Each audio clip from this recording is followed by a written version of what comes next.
Good morning दोस्तों।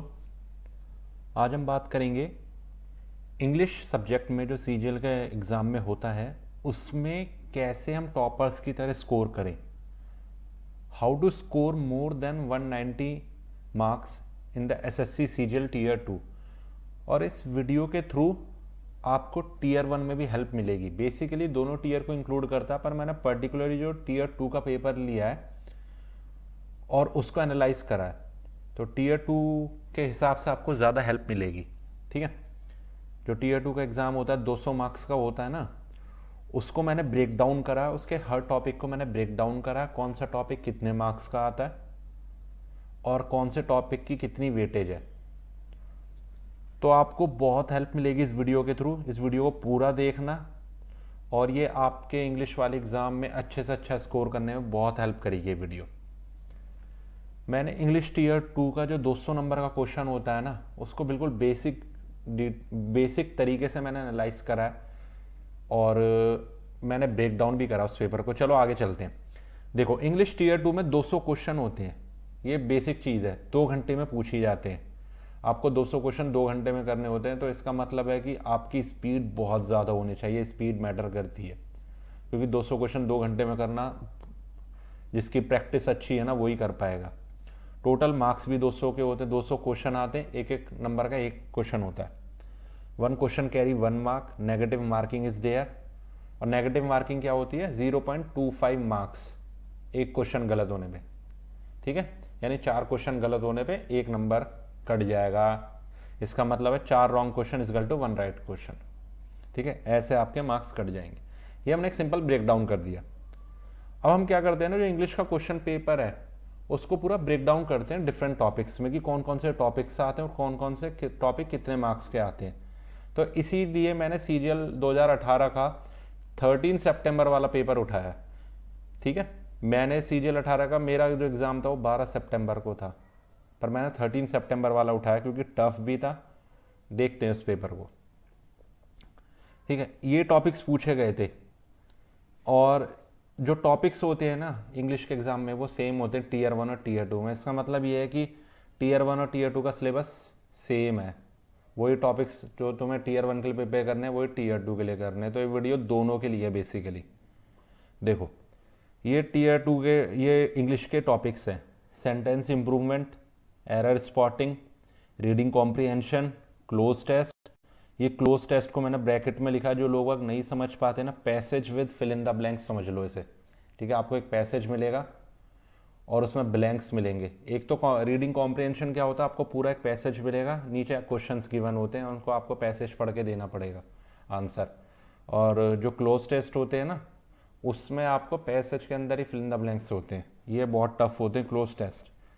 सिनोनियम, antonym, idioms and phrases, one word substitution, spelling, detect the misspelled word, active and passive voice, direct and indirect speech, and parallel jumble sentence, ordering of the sentence। ठीक है, ये topics हैं। देखो, 1 2 3 4 5 6 7 8 9 10 11 topics हैं।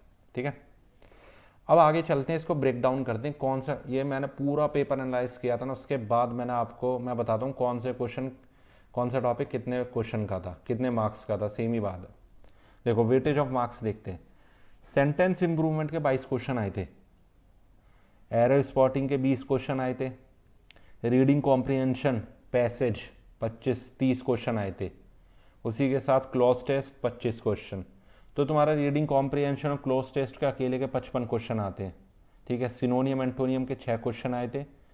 ये 2013 का paper है, ये बात ध्यान रखना। ईडियम और फ्रेजेस के 9 क्वेश्चन आए थे, 1 वर्ड सब्सटीट्यूशन के 12, स्पेलिंग के 3 क्वेश्चन आए थे, एक्टिव और पैसिव 20 थे, डायरेक्ट एंड इनडायरेक्ट स्पीच के 27 क्वेश्चन थे, और para jumble sentence, ordering of the sentence 20 question थे। अब मैंने ये पेपर को डिवाइड कर दिया, मतलब इतने इतने क्वेश्चन पूछे गए थे, पर ये नहीं है कि हमेशा यही पैटर्न होता है। इस बार डायरेक्ट और इनडायरेक्ट स्पीच के 27 क्वेश्चन थे, तो क्या पता नेक्स्ट टाइम वो 20 क्वेश्चन दे दे, क्या पता 12 सितंबर और 11 सितंबर के में 20 क्वेश्चन थे। ठीक है, यहाँ 1 वर्ड सब्सटीट्यूशन 12 है, क्या पता नेक्स्ट टाइम सिनोनियम एंटोनियम 10 से 11 क्वेश्चन कर दे। पर ये 1 word substitution, idiom, phrases, सिनोनियम antonym में 10 से 11 के अंदर ही रहते हैं, ये नहीं कि वो तुम्हें 30 क्वेश्चन दे देगा। इनके 10 से 11 ही रहते हैं, स्पेलिंग के 4 से 5 क्वेश्चन रहेंगे मैक्सिमम, इससे ज़्यादा नहीं देगा। ये इनका पैटर्न होता है, तो ऑलमोस्ट इसके आसपास ही क्वेश्चन पूछे जाते हैं। सेंटेंस इंप्रूवमेंट, एरर स्पॉटिंग, इन सब में से। रीडिंग कॉम्प्रिहेंशन के 30 हैं, तो नेक्स्ट टाइम शायद 32 पूछ ले, मतलब आसपास रहेगा, ठीक है। Parajumble 20 question. अब बताते रीडिंग कॉम्प्रिहेंशन के बारे में कि इसको कैसे ब्रेक डाउन करना है, इसको कैसे पढ़ना है। मैं अपने ट्रिक्स बता रहा हूँ, किस तरीके से मैंने करा था। देखो रीडिंग कॉम्प्रिहेंशन में कोई ट्रिक्स नहीं है, पहली बात बता रहा हूँ तुम्हें, सारा गेम आपका प्रैक्टिस का है। अगर कोई मुझसे पूछे कि भाई इस वीडियो का फ़ायदा क्या हुआ, तुमने ट्रिक्स तो बताया नहीं, भाई इस वीडियो का फ़ायदा ये है कि मैं आपको सिर्फ ये बता रहा हूँ कि जो लोग वीडियोज़ अपलोड कर रहे हैं ना यूट्यूब पर कहीं भी, कि मतलब इतने मार्क्स स्कोर कर लो इस वीडियो को देखकर, ये ऐसा कुछ नहीं है भाई। पढ़ना तो आपको है ही हर हालत में, ठीक है। तो रीडिंग कॉम्प्रिहेंशन में पहला मैंने आपको पॉइंट दिया, develop reading habit. Brother newspaper पढ़ना शुरू करो, द हिंदू पढ़ो, पर उसको इतना भी मत टाइम दो, 1 घंटा पढ़ो। क्योंकि पता क्या होता है, आपको ना इस पेपर से सिर्फ अपनी रीडिंग हैबिट सुधारनी है। अगर आप इसको 6-7 घंटा पढ़ोगे तो आप मैथ्स को, इंग्लिश को, रीजनिंग को, जीएस को कैसे टाइम दोगे। इतना नहीं पढ़ना, 1 से 1.5 घंटा पढ़ना है मैक्सिमम से मैक्सिमम। उससे क्या होगा ना, एक तो आपकी पढ़ने की हैबिट डेवलप होगी। अब जब ये पढ़ने की हैबिट डेवलप हो रही है, तो आप जब एग्जाम्स में कॉम्प्रिहेंशन करने बैठोगे ना, तो यार एक एक पेज का कॉम्प्रिहेंशन होता है। इंसान क्या होता है, 4 लाइन पढ़ी, 5वीं लाइन पे पहुंचा, वो सोचेगा 4थी लाइन पे क्या लिखा था। तो जब न्यूज़पेपर के बड़े बड़े आर्टिकल्स की पढ़ने की हैबिट डेवलप करोगे ना, तो आप कॉम्प्रिहेंशन को बच्चों की तरह करोगे। कारण क्या ना, पीछे इतनी प्रैक्टिस करके आए हो, आपने कहा मैं ये कॉम्प्रिहेंशन क्या मेरे सामने, मैंने तो इतने बड़े बड़े आर्टिकल्स पढ़े। तो आपकी ना एक्टिव जो स्टडी होती है ना, एक्टिव रीडिंग, वो डेवलप होगी न्यूज़पेपर पढ़ने से। एक्टिव मीन्स टू से कि पूरा का पूरा पैसेज आपके दिमाग में होगा। न्यूज़पेपर पढ़ना बहुत ज़रूरी है। अब न्यूज़पेपर से क्या फ़ायदा होगा, न्यूज़पेपर से फ़ायदा ये होगा कि स्पेलिंग्स की भी, भाई जो डिफ़िकल्ट वर्ड्स होते हैं आप जब पढ़ोगे ध्यान से तो आपको पता चलेगा किस वर्ड की क्या स्पेलिंग है। पैराजंबल वर्ड्स, पैराजंबल वर्ड्स का न्यूज़पेपर से क्या फ़ायदा मैं आपको बाद में बताऊंगा। अभी पैराजंबल वर्ड वाले टॉपिक पे वोकैबुलरी इंप्रूव होगी, नए नए वर्ड्स होंगे, उसको नोट डाउन करना, ठीक है। और साथ के साथ ना, ये तो रीडिंग हैबिट डेवलप कर रहे हो, जो कॉम्प्रिहेंशन है ना, वो लास्ट ईयर के सैम्पल पेपर से ज़रूर प्रैक्टिस करो। जितना प्रैक्टिस करोगे उतना अच्छा होगा। प्रैक्टिस ही है सब कुछ। अब कोई क्या ट्रिक से कर दोगे, यार ट्रिक वाले ना 1-2 क्वेश्चन आते हैं बस, वो बच्चा भी कर देगा, उसे पता है।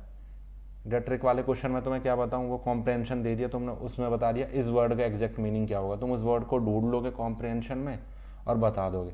पर जब उसका आंसर फाइंड आउट करने का टाइम आएगा ना, वो आपकी एक्टिव रीडिंग जो डेवलप हुई है न्यूज़पेपर रीडिंग से ना, उससे ही पता चलेगा, यार मैंने वो दूसरी लाइन में वो लाइन पढ़ी थी, उसका आंसर निकालता हूँ तुरंत, ठीक है। यहाँ हो गया आपके रीडिंग कॉम्प्रिहेंशन। अब पैराजंबल वर्ड्स का कैसे करना है। देखो रीडिंग न्यूज़पेपर में क्या होगा कि अगर जब आपकी डेवलप होगी ना हैबिट पढ़ने की, पैराजंबल वर्ड्स क्या होते हैं, पहले 1 लाइन दे दी, लास्ट में 1 लाइन दे दी, बीच में 4 लाइनों को ना मतलब रैंडमली दे दिया इन्होंने। आपको कनेक्ट करना है, ABCD, BACD, CABD, ऐसे कनेक्ट करना होता है। तो आपको एक कनेक्ट करना आएगा न्यूज़पेपर पढ़ने से ही, आपको पता चलेगा कि मैं कौन सी लाइन को कैसे कनेक्ट कर रहा हूँ। वो जस्ट और जस्ट जितनी आपकी रीडिंग हैबिट्स होगी ना, उससे ही डेवलप होगा। Apart from that I always use elimination trick in such type of question. देखो मैं ये तो नहीं कहता कि 20 के 20 क्वेश्चन एलिमिनेशन ट्रिक से हो जाएंगे, पर बहुत से क्वेश्चन होंगे एलिमिनेशन ट्रिक भी समझदारों के लिए, यानी कि कोई बेवकूफ़ कर देगा। बेवकूफ़ को पहले समझदार बनना पड़ेगा, रीडिंग हैबिट्स डेवलप करके, सब कुछ मेहनत करके, ठीक है। तो ये जो एलिमिनेशन ट्रिक है ना, इसका मैं तुम्हें बताता हूँ। मैंने एक एग्जांपल लिया है, I went to the playground, ऐसे ही आता है ना, देन राम, लास्ट में एक राम दी लाइन दी हो, then Ram went with me at Sham's house. अब बीच में 4 जंबल करके दिए हुए ऑप्शन दिए हैं, 1 ABCD, 2 BDCA, 3 DCBA, 4 BADC, ठीक है। अब कैसे करेंगे इसे, यार ऐसे आपको 7-8 क्वेश्चन मिलेंगे वहाँ पर, जहाँ आपको सीक्वेंस कनेक्ट करना है। बहुत से डिफ़िकल्ट होंगे, पर नॉर्मल वालों को भी सीक्वेंस कैसे कनेक्ट करोगे मैं तुम्हें बताता हूँ। I went to the playground, देखो पहली लाइन प्ले ग्राउंड गए थे, एलिमिनेशन ट्रिक करनी है, तो यहाँ पर 4 दिए हुए, Shyam went to his house crying, I saw Ram and Shyam playing cricket, Shyam started crying, some people came and shouted at both of them, ठीक है। जब प्ले ग्राउंड जाओगे तो सबसे पहले क्या देखोगे, आई saw Ram and Shyam playing cricket, क्योंकि राम फिर अपने घर गया रोता हुआ, उसको लोगों ने डांटा, वो रोया, तो ये बाद की बात है ना। तो बी पहले आना है, तो आपका फर्स्ट और थ्री तो साथ के साथ कट गया, A B C D D C B A तो कट गया, क्योंकि सेंटेंस ही आपका बी से शुरू होना है। आपका बचता टू और फोर, ठीक है। टू और फोर में बी के बाद डी और ए आया है, ठीक है। तो देखते सेकंड क्या सेंटेंस आ सकता है। I saw Ram and Shyam playing cricket. D क्या है, some people came and shouted at both of them.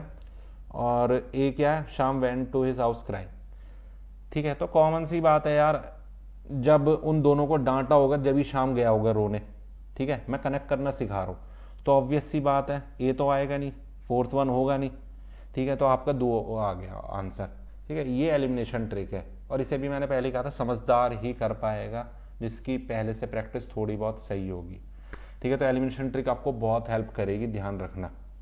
आगे चलते हैं। अब ये क्लोज टेस्ट है। देखो यार, क्लोज टेस्ट क्या होते हैं ना, क्लोज टेस्ट होते हैं कि आपको पैसेज दे होंगे पैराग्राफ के साथ, मतलब पैराग्राफ दिया होगा फिल इन द ब्लैंक्स के साथ, ठीक है। वो प्रैक्टिस से करना और कुछ नहीं होगा। लास्ट ईयर के सैम्पल्स पेपर खरीदो, बुक्स भी है मार्केट में क्लोज टेस्ट के साथ, उसके साथ प्रैक्टिस करो।